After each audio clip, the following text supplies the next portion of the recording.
On the rail again. Not a good place to be. If you don't manage your money right, you won't have any to manage. If you don't manage your money, you won't have any to manage. That means that before you hit the chair, you have to make objective decisions about yourself and your game. Once again, sports analogy number 2. Poker has 2 very strong similarities to boxing. Boxing. Why? Because there's nobody of any sex or any age or any race anywhere on the planet that does not understand this. Everyone gets that. That hurts. Getting hit hurts. If it happens enough time, somebody falls down, goes boom, and the fight's over. Everyone understands that. Poker. Everyone understands how exciting it is to win money and how painful it is to lose it. Now let's go to where the second and strongest analogy comes in. When you're sitting in this game, you are in what I call the boxing ring. How does that work? You ever seen a prize fight where the guy in the fight was just getting the snot beat out of him? One round after another, one punch after another. You're asking yourself, when are they going to stop it? When is this guy going to quit? When is his corner going to throw the towel in? What is the referee thinking? This fight should be over. The guy's bleeding from every aperture in his body, his eyeballs hanging out, and the fight keeps going. Here's 2 things to think about. If the round ends, the boxer goes over to the corner, and you could walk up to him and say, from down on the floor, "Excuse me a sec, would you come down here? I want to talk to you for a minute." Took him out of that seat, and for the next 10 minutes, you walked him around, and you said, "Hey, where are you from? Got any kids? Wife? How long you lived here? What did you like to do? What were you doing before you were boxing?" Walk him around 10 minutes or so. Now, after about 10 minutes, you walk him in front of a mirror, and you say, "How do you think you look right now? Really think you're going to win tonight?" What's he going to say? Hell no. Of course not. I have no chance to win this fight. I'm getting beaten up, and never mind that, this is starting to hurt. It's starting to register what's going on to me. You want to keep going? You want to fight some more tonight? No, I quit, right? Same scenario in between rounds. I jump up in the ring, he's sitting in the chair, and I try to say, "Well, have you thought about quitting? Have you thought about maybe he's going to punch me. He's going to knock me out of the ring." Now, why am I saying this? Because when you're sitting here, you're in the ring. You will never make an objective decision when you're sitting in this game.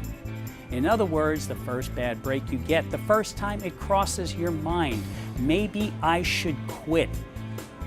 Get up, take a walk. And if you're playing from defense, you're playing behind, and you're wondering, maybe I should quit. Here's the questions you want to ask yourself. Why do I want to keep playing? And if the answer is because I'm stuck and I got to get even, get in your car and drive home as fast as you can. You're finished.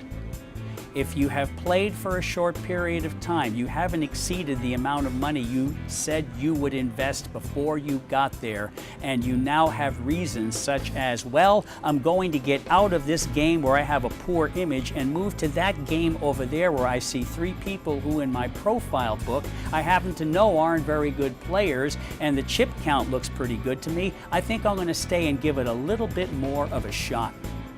That's an intelligent, rational decision. And then when you sit down in that game and you start off with another bad break, good night, I'm going home. It's been fun, kids, but I'm going.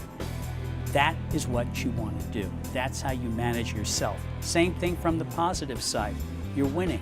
Now all of a sudden I've got this fantastic image, but these 3 people get up and leave, and 3 people come over from another table. They've got a lot of chips and they're good, solid players. Now the first hand I play, I lose a pot to one of them. What do we say usually? I want to get that amount of money that I had back. No. Get up and take a walk, and if you're going to continue, and the answer is because I want to get back to my high point, go home. Go home. Unless the reason is I'm going to give it one more chance because 2 more people popped into the game, or I have a very strong feeling that I've got a good play in me tonight for the following solid, objective reasons that have nothing to do with luck, then stick around. But once again, you lose the next hand, bye-bye, you're done.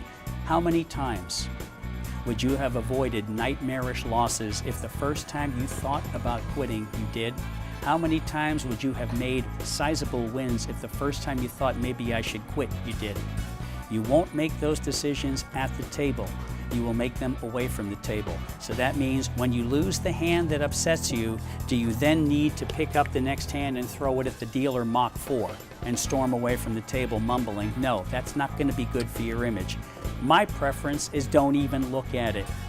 You've lost the big hand, now they deal you a fresh 2 cards. Pretend you look at it. When it's your turn, throw it in, excuse yourself, and then go scream or do whatever kind of primal screaming you need to do to get it out of you, outside in the parking lot, inside of your car, and then you make your decision when you've calmed down. Also the same thing when you've had a night when you have lost. Don't ever return to the game again until that loss is out of your head.